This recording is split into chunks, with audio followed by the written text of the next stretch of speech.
listening to the 14th source for all geeky and nerdy news and discussion, which means that you're listening to a podcast. For all intents and purposes. I am D. Bethel. And I'm Andrew Asplund.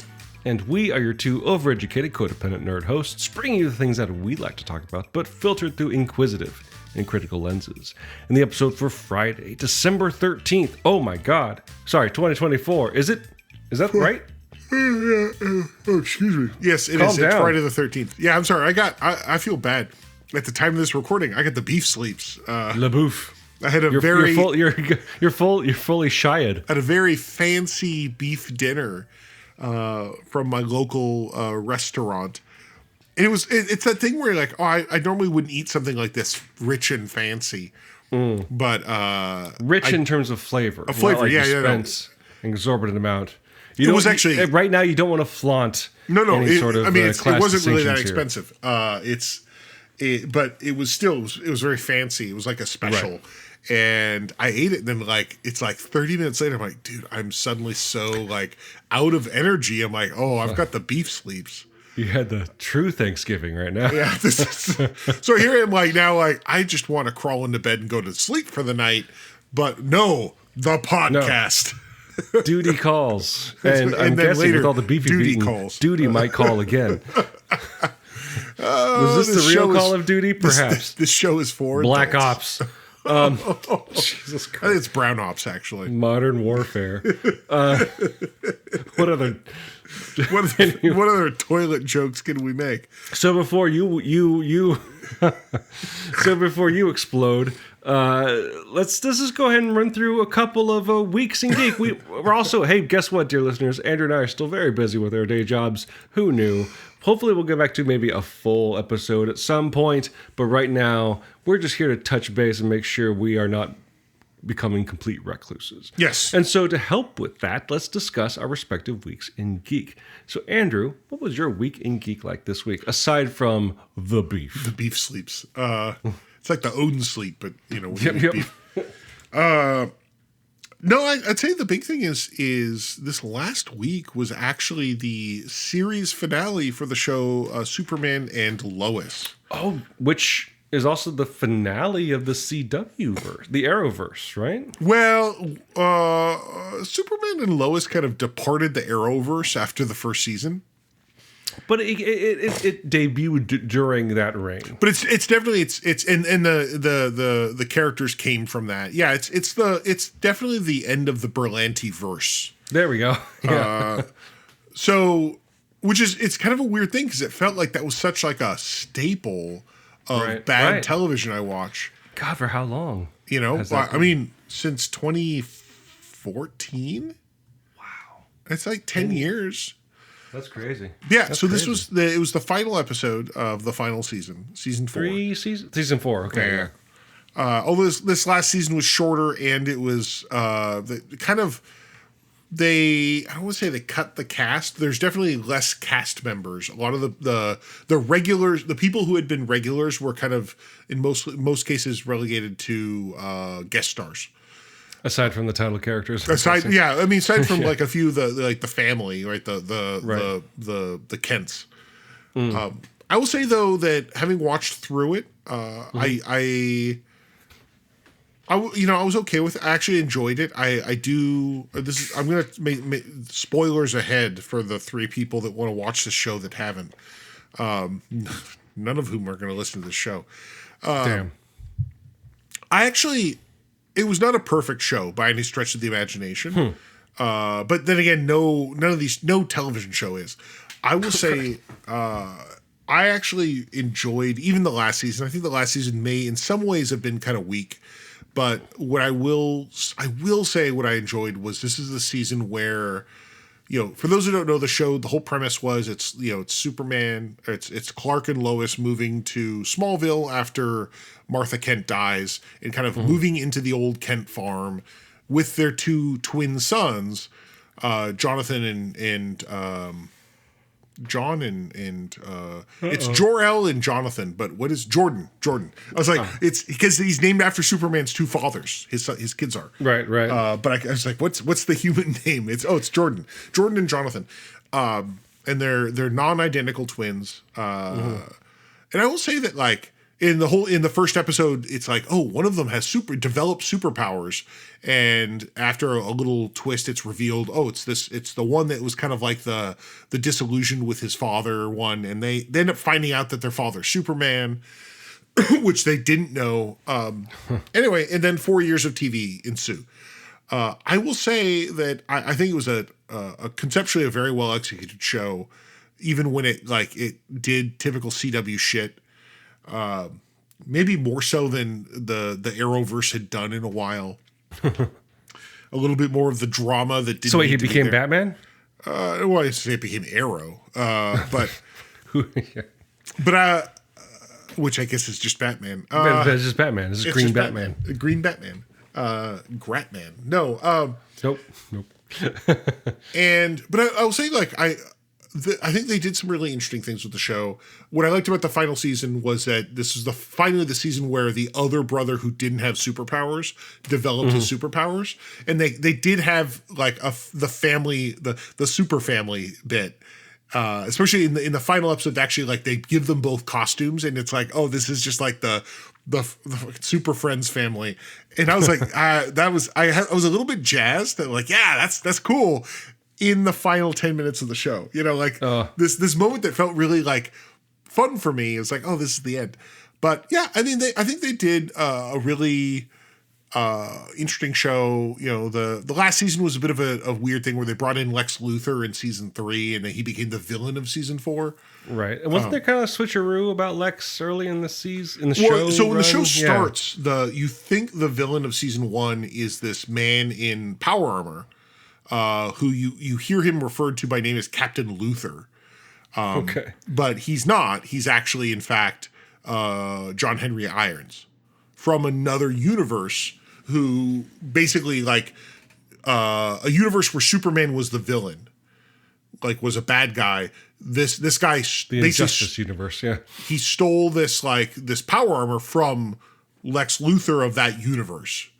Or I don't know if he stole something from, but that's the thing, is it was the whole bait and switch that you think it's Lex Luthor, and then you find out, oh, it's actually John Henry Irons. This is not who the villain of season 1 is. Right. It's actually someone else.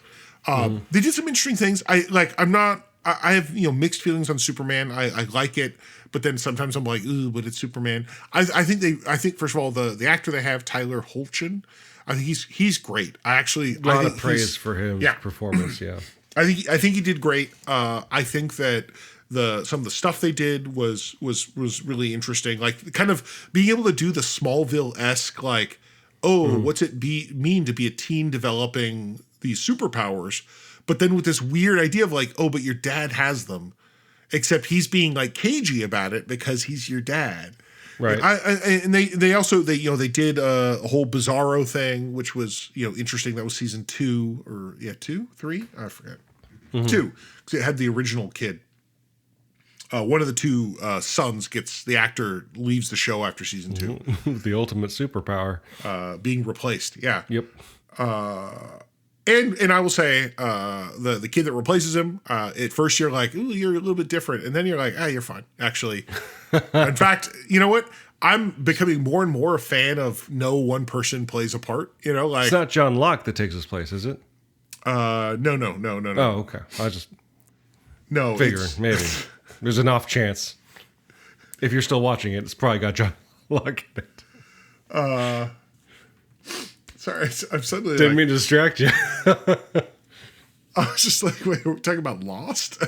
You mean Joe Locke? Or Joe Locke, same thing. Locke Cole. Yeah. I was just like John Locke. I was like, damn it. You mean the villain Shit, from fucking I ruined Lost? my own fucking joke. I know. I was going to look it up, but I know this one. I know this one. I was so confused. I thought you were literally trying to insert this really bizarre Lost reference.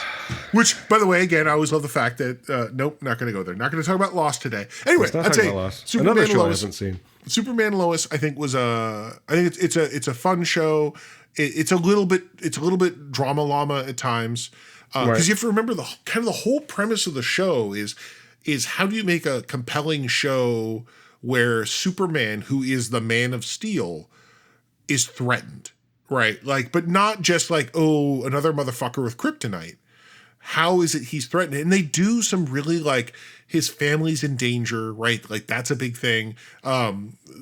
Spoiler, there's a whole story arc of season 3 about Lois getting breast cancer. Oh wow! And it's one of these things where it's like, yeah, guess what?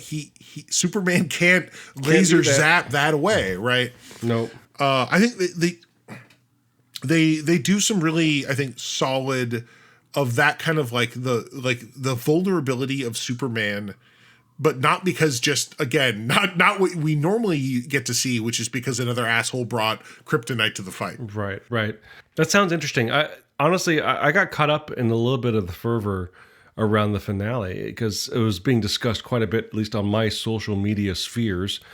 Mostly nothing but praise, honestly. People going like, this is the best Superman that's ever been filmed in terms of Tyler Hoechling's performance and even just what they did within the confines of the Arrowverse, if you will. They pulled off everything from good storytelling to good CGI. That's what all the comments I've been hearing, especially with regard to the villain of season 4 or one of them, to the point where I'm like, maybe I should watch this show. It sounds kind of cool, which is not surprising considering like some of the first clips they released from the beginning of the show were incredibly compelling of Superman in like the 30s sort of costume, saving the kid and giving his hat. Like my mom made my costume. Like it seems like the people behind the show just get it. And one of the things I hear about Superman the most, because like you, like I wasn't raised on Superman, is not particularly an important superhero to me. But one of the most compelling arguments I've heard about him is that his superpower is actually his restraint, because he can blow up everybody, right? And especially when surrounding that with a family, a vulnerable family, well, at least at the start.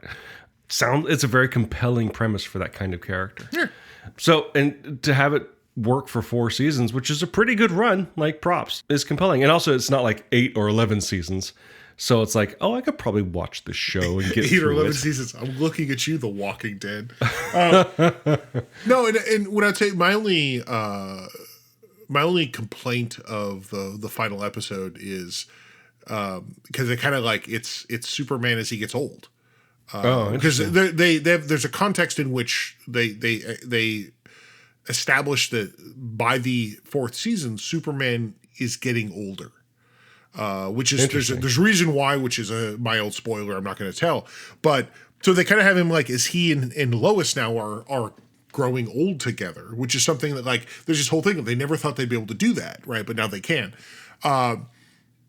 My biggest complaint is that like, and then the boys grew up, and then it's like they cast these 2 like 20-something actors or teenage actors, which is like 2 random 30-something dudes, and it's just like I feel bad because it just felt like get Timmy and Alex from makeup just to I don't know, just whatever, like. Those 2, whoever the 2 actors, they don't say anything. I don't think they're just literally in like the last 5 minutes of the episode is Superman goes through his age, and you're just like, who are these actors? Like, did they just get like underwear models? Probably. It's weird. I just got a ping on the Taylor phone. Like, so what this is apparently giving vibes of Kingdom Come, the very popular storyline of Superman and all the DC heroes is older and perhaps retired. But also, it's also giving me vibes with the recasting of like all of a sudden 30-year-olds. I think what they might have been doing is avoiding the problem they had with, I don't know if this is a Berlanti-verse show, but the show Gotham, where in the last episode they like fast forwarded a bit, because Gotham was a show basically about Gotham City PD, right? And a younger James Gordon. And so Bruce Wayne was in the show, but he was like 14 a kid or something, yeah. Right? And so in the very last shot of the very last episode is they do like a weird CGI costuming thing where they get this kid who's like barely in his 20s but still playing a 16-year-old, and they put him in the Batman costume, and it's like very deep in shadow and very CGI, and it's like, oh, this looks stupid. And so avoiding some of that awkwardness of like, let's just put adults here. Right. It feels like And I feel bad if I looked them up and like, oh, those are actually two actors from something. It's like, It just felt like we just got two guys that look good, that look like Sure. they've got chiseled Superman face, but not quite, Yeah. But yeah, I thought it was a fun premise. It's not, again, the show has as episodes where you're just like, oh my God, the drama, right? Right. But again, it's on the CW, so. So, in the scope of the CW Arrowverse, Berlantiverse shows, in terms of coming to an end, would you say it kind of ranks among, because you've seen all of them? Almost all of it. I have not seen all of Batwoman season 3. Fair enough. And I'm not gonna. But I know some shows kind of sputter to a close. Some shows kind of ended abruptly. Where you kind of, not everything's about ranking, but hey, we're here for the clicks. Where does this kind of land for you in terms of being a rational and able and capable ending for a CW show? In terms of ending, I would say it's probably one of the better endings. So of all these shows, I'm trying to think of them, like Arrow is the weird one that it had been, the starting one, and its last season is weird, and it was definitely written to be like a wrap-up season. Like, this is now, we're seeing this kind of weird, almost like a tour through the years. I think there's a premise of Arrow that the final season is actually like every episode is like one of the seasons in summary, right? It's not in summary. It's a flashback to, not a flashback, but it's like, this episode is about season 1. This episode's about season 2. With like people from that season showing back up. I think that was like a good, like, a victory lap for that show. Sure. Especially, it was still kind of like the height of the thing. I'm gonna say I never actually watched the end of The Flash. I did. It's that memorable. It went by quickly, so to speak. In a flash. Batwoman, I didn't see. Supergirl, it's that had a weird last season. What was the show with the time travel team? Yeah. Well, that one, that's the one that feels Did that like ever actually end? It feels like it just got canceled. Sure. Which is because that show, like, some people like it, some people don't. I thought it was great because it was not, there was no central character. It was just the weird, what's the word? Ensemble show where, while there was one person who's in the show from start to finish, but it really was just like, this is just a mess of weird people. Like, whoever shows up this season, that's the show we're going to make. I actually like that one ended on here's what's going to happen next season. And then it just didn't happen. Right. So I think it ends with Booster Gold being introduced, and then they just burped. So I'd say, like, this show, like, I think Arrow has a similar, like, final season. This one where, like, it felt they knew it was coming, and they also, like, didn't. I don't know. They didn't let, like, bizarre, like, weird people write it, Bizarro write it, which I think The Flash kind of had a certain amount of that energy. Like, well, who the hell's in charge now? So I'd say, actually, I think this was definitely, and shorter is definitely better here. I think they also finished it when it was still, like, good to finish. So yeah, it might be one of the better shows of the run. Although, again, it's none of these shows are great. Like, no one's given them an award. Yeah. Anyway, so that was that. I want to talk about that. I had a good experience with it. I mean, it was a bit extra, like the whole show, but again, understood. And it was really kind of an end of an era because, even like you said, even though it had fairly divorced itself from the Berlantiverse, like it's like the last of those, right? Yeah, no, definitely. And yeah, actually, that's kind of weird because for a while it seemed like that was the thing, right? Like, it was like their own little MCU, except only on TV that gets ignored by the dipshits making movies. Yeah, actually, I good time. R.I.P. Berlantiverse. Yeah, you did a lot. That's all I'll say. It definitely did a lot. There was a lot of content. I will say that I think for DC endeavor, just the kind of the scope of the characters that they brought out and put into the front of the story. I mean, obviously you have Supergirl, who kind of started in her own universe, but like, you know, in Arrow, which is not something that necessarily everyone was super familiar with. Right. Right. Because they didn't have access to Batman, right? They didn't. Right. It's like they didn't have access to Batman, so they used the green version. Yeah. The Luigi to his Mario. Oh boy, the year of Luigi, they always say. And so I think they made me aware of DC characters that I had not seen before. Mm-hmm. They brought in some characters I really like across all the Berlantes. You know, I think Constantine, they're played by Matt Ryan. Oh, that's right. I never saw that show, but he was in Legends of Tomorrow, and I think he slapped. He bounced across a couple shows, didn't he? Yeah, he eventually settled on Legends of Tomorrow. He did an episode of Arrow, but then some of these other just weirdo characters they just brought in. Like, here's this like, you know, this like D-list DC character that we still have the license to. You know, right. I think they did a fair crack at doing a live action universe. And honestly, the worst part about it, or the funniest part, the best part, is that they're doing this in the shadow of the DC movies, which were, I'm gonna say it, don't hate me, Taylor, bad. Like that weird like changeover from the Snyderverse to the whatever it was to now the Gunniverse. Yeah, which that's an interesting overlap. It's like this kind of Superman Lois ends right when, was it Creature Commandos, something like that. The basically the official start of the James Gunn DC universe launches.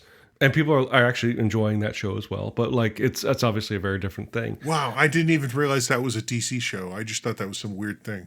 It created but you're right, like for all the ups and downs of the DC movies, like there was the Arrowverse, the redheaded stepchild of the whole thing that was actually kind of holding the line. It was just like, you know, making the stuff, and arguably, I'm going to say it, better than most of those DC movies. I mean, especially with those crossovers, right? Like those generated not only news, but like genuine sense of like comic book excitement that movies haven't really been able to capture. I guess you could say, like I think the first Avengers movie and of course the Infinity War Endgame, right? But the only other time that's really been captured has been in those Arrowverse shows, and to great acclaim in a lot of ways. Like, what was the big multiverse one that happened? Infinity Crisis. Yeah, right. That was Kevin Conroy was Batman on screen, like physically. Yeah.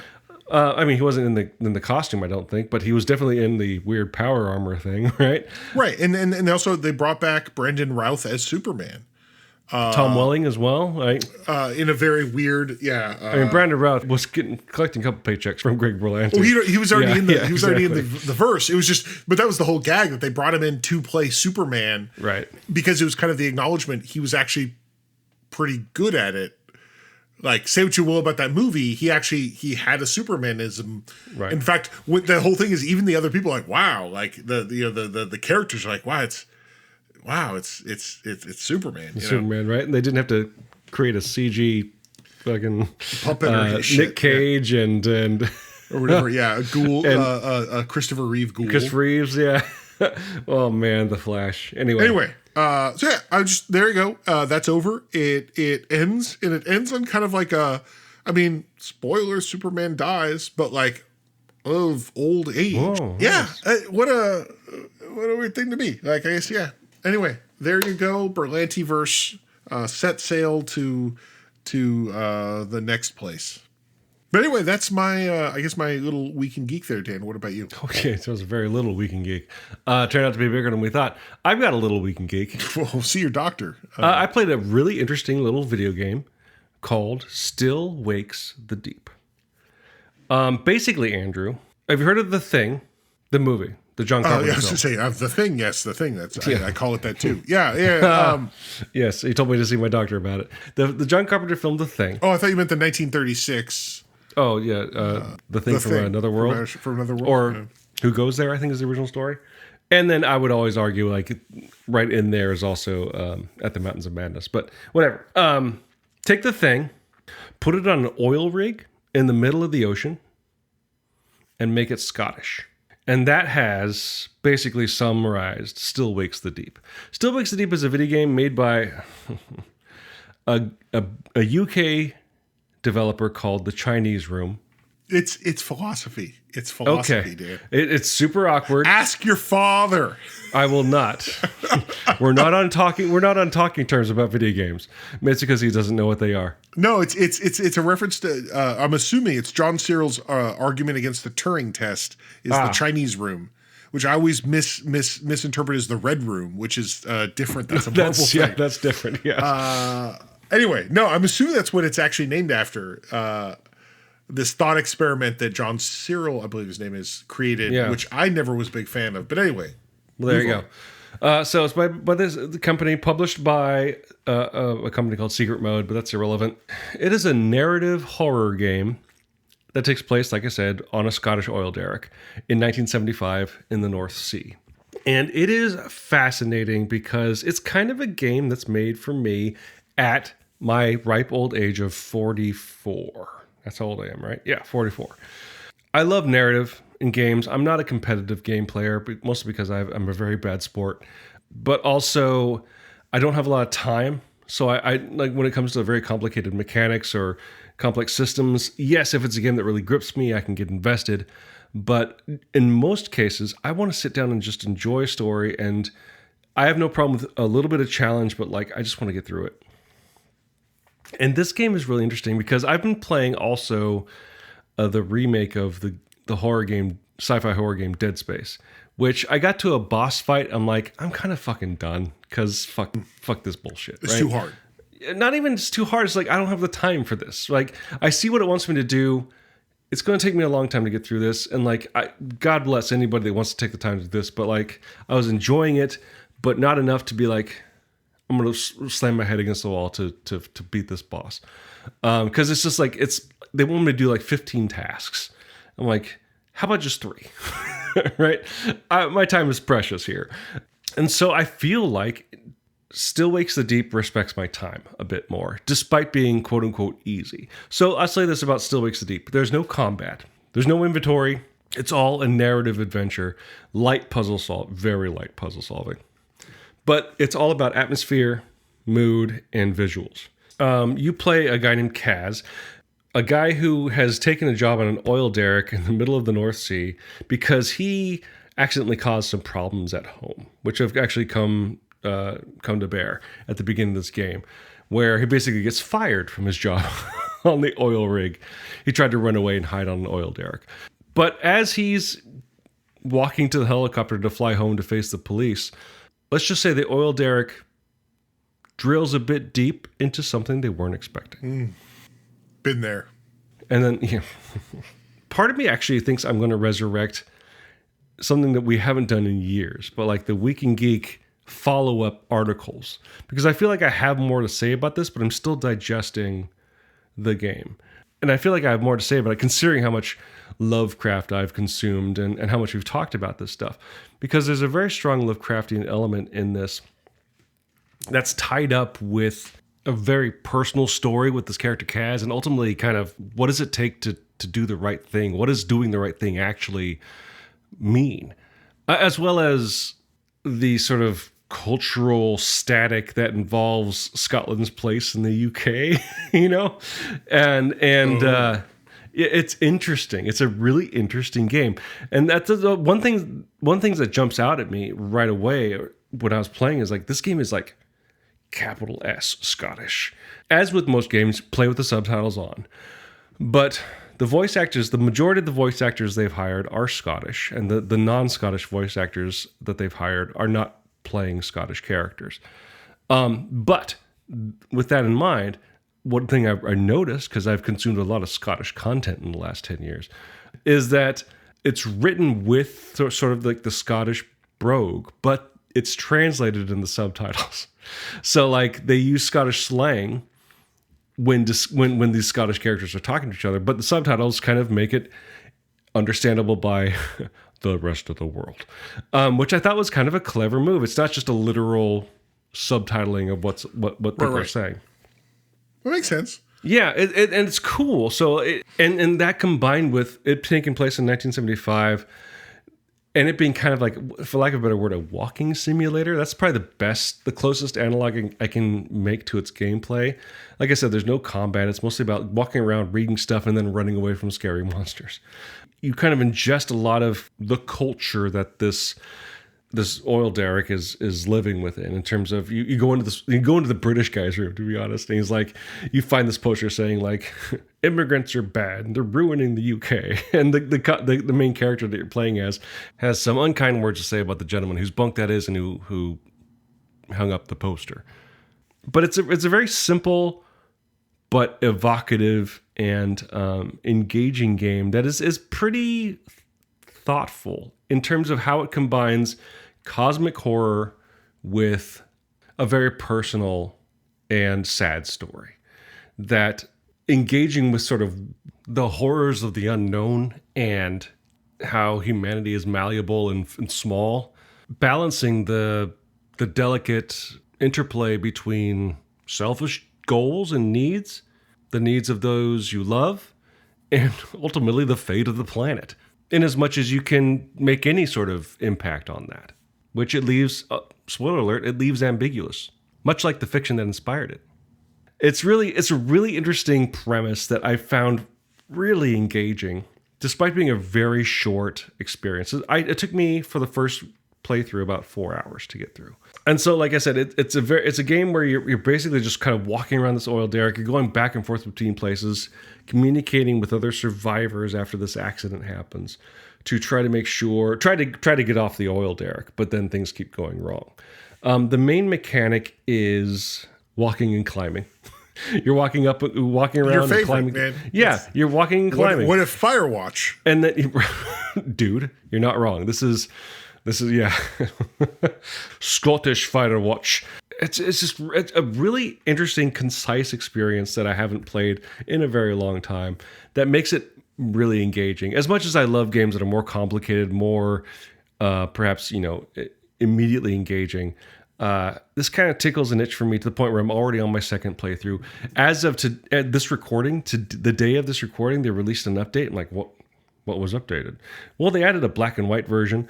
You can play the game in black and white, as well as chapter select, so you can go replay specific chapters. But one of the things that's interesting, and I don't think you've engaged with this as much as I have, where I actually was looking at the trophies, or at the achievements, if you will, because I'm playing on the PlayStation. Mm-hmm. And there's an option. I'm like, oh, I didn't realize this option was even in there. And this goes back to our conversation about the movie Prey, where you can turn the captions and subtitles to Gaelic, Scottish Gaelic. Mm-hmm. And if you play through the entire game with those options turned on, the audio stays in English. Then you get an achievement. I'm like, well, I can fucking do this. But then I turned on the Gaelic. I'm like, oh boy. Because like, not only are the subtitles in Gaelic, but all the menus are in Gaelic. I'm like, well, I committed. Let's do this. It's not like there's a whole lot of menu navigation I have to do here, but like, let's do this. Yeah, hell yeah, let's do this. Let's do this. And so I might have to remember any button prompt. So there's some like quick time events, as they call them, that you do come across. And it's like, I know that icon is L2. And so I'm going to press that. But everything else doesn't make any sense to me. It's pretty fun. It's pretty fun playing through that way. Well, and one of the things I was just talking to a student last week who, his name is, I don't know if it's Scottish or Irish, but it's just this, my Irish friends, I tease a little bit that like, if you're an English speaker and you see mm-hmm. words, but like Gaelic words, mm-hmm. whether it be like Welsh, things that come from like the Gaelic ancestor or the root, it's like you'll see, it's like, oh, there's a lot of letters there that I can't even fathom what they sound like, and then, oh, they don't sound anything like what I thought. Right. Those G's are not. They don't sound like G's. Right. It's a lot of consonants. So it's always that thing where I see it's like anytime I see something in Welsh, like I'm watching like Doctor Who or whatever, I'm like, what? Those are letters. And this is not a trivialization of the language. It's actually more that they didn't. My understanding is they didn't actually have a written form when the Romans showed up. So it was kind of like, we'll take your letters. Sure, we're not going to sign them in the same way. We'll do our best that you did. But that's why I can imagine playing it. And you see like words on the screen, and you're like, what's what is that? You know, like what even is that? Oh, that's L2. Right.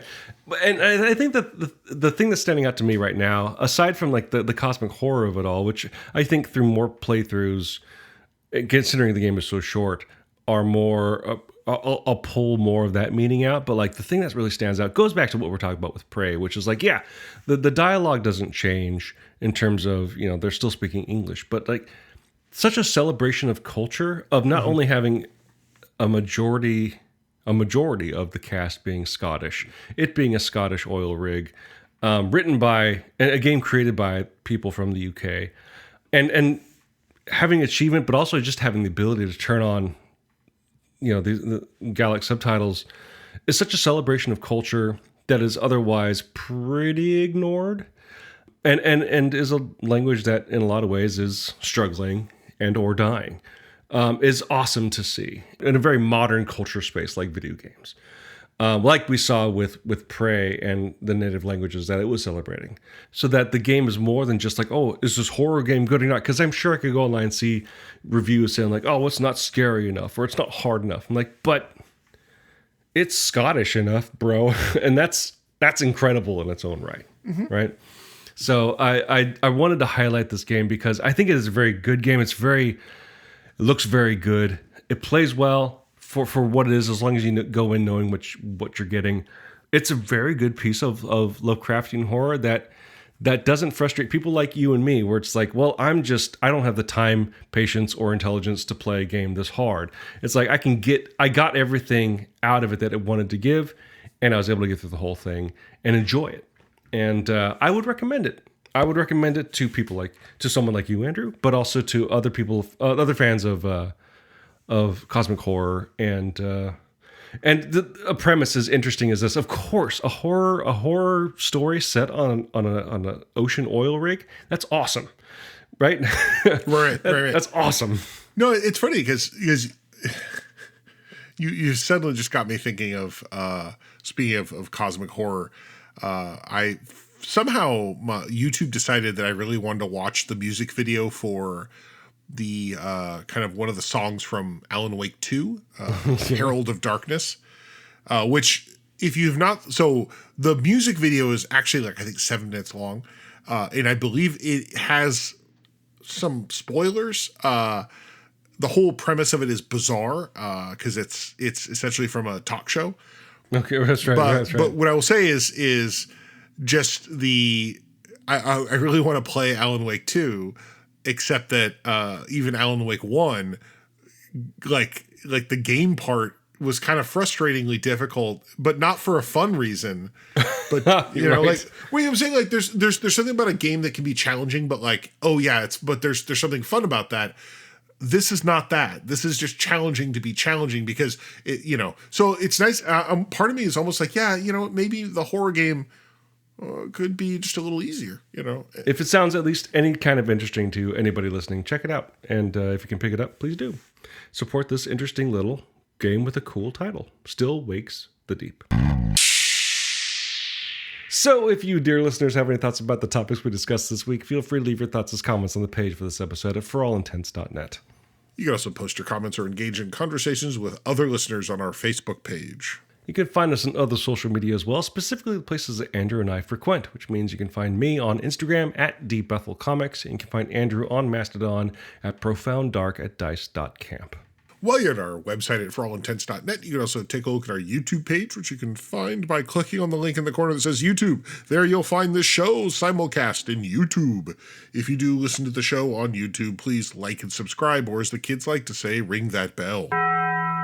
We used 2 tracks of music for our show. One is called Disco Medusae, the other is called District 4. They're both written and performed by Kevin McLeod of the Clan McLeod, immortal swordsman, graph paper enthusiast, and musician extraordinaire. You can find his music and more at incompetech.filmmusic.io, and that's all licensed under the Creative Commons 4.0 Attribution License. If you like the show and like to help us out, the best way to do so would be to subscribe to the show using whichever podcasting service you happen to use. What would help us out even more, though, would be to leave some sort of review, whether a text review or using their proprietary metric will help spread the word to new potential listeners through the magic of algorithms.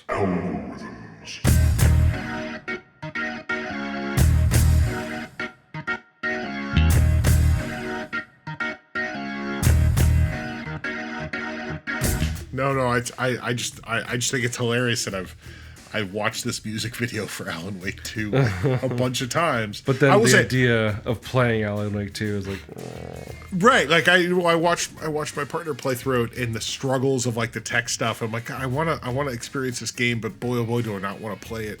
I do want to actually comment though. David Harwood is in it. He plays Warlin Door, who's a character. Those are names that totally make sense. And the general impression is he sort of took over for what's his name? Sam Lake? No, Lance Reddick. Oh yes. He's not playing because Lance Reddick was in Quantum Break, which technically is not in the Wakeaverse, although maybe it is. But I would say David Harwood. For those who know David Harwood, he was in Supergirl as John Jones. He was also, I think my first exposure he was in Doctor Who, the End of Time Part 1 and 2.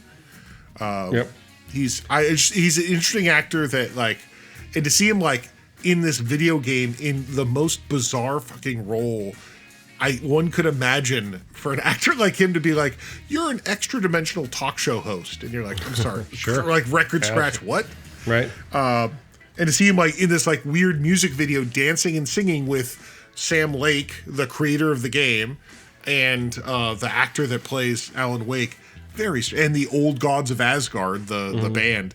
What a weird game. Anyway, at some point, I will play it, I guess. Does that character look like Lance Reddick? Well, I mean, they're both played by black men. No, actually, the connection to Lance Reddick is that the character's name. So Lance Reddick in Quantum Break played a character named something Hatch, right?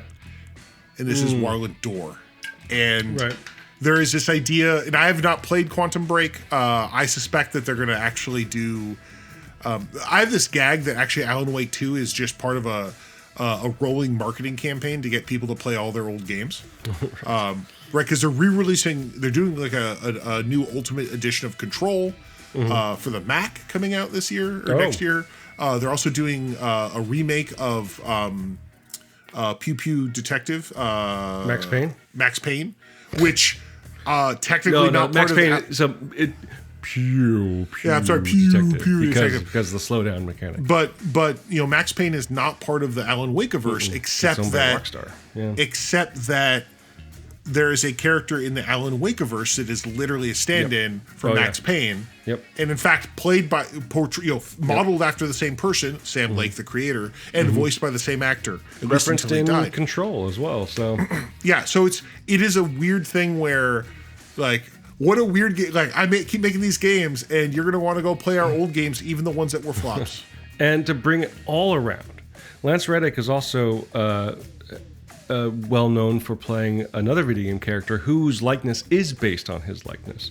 The game Horizon Zero Dawn, and I believe its sequel Forbidden West for the PlayStation, featured a character named Silence, who was played by Lance Reddick, both I guess in voice and obviously in voice and I think motion captured, but obviously Lance Reddick.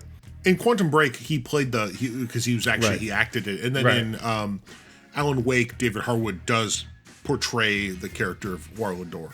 So, but with Horizon being an ongoing series, a Lego retelling of the first Horizon game was released for the Nintendo Switch.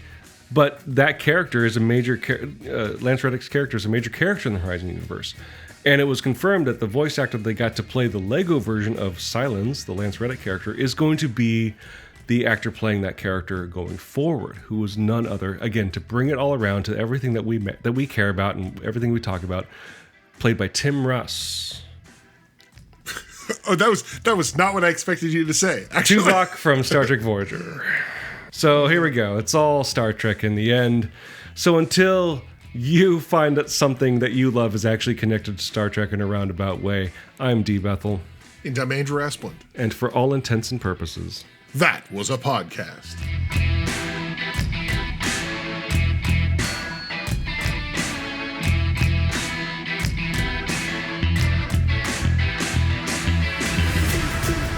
Proof that Glenn's tired. He decided to interrupt early on. Hi, Dan. Daniel. Don't call him Dan. Don't call him Dan. I am totally getting, what is it, swine butchered? Wait, what? Mr. Andrew isn't going to be able to be very good today at the streamies because he's got the beef sleepies. Oh. Because he had too much beef and now has beef sleepies. So please keep that in mind when you talk to him, that he might just conk out at any time because he's full of so much beef. He's almost like a beef cake at this point. Oh, I just thought you meant on a personal level. Like, there's no way Andrew could be humbled out. Yeah, no, that's not a thing. Not with this much beef in him.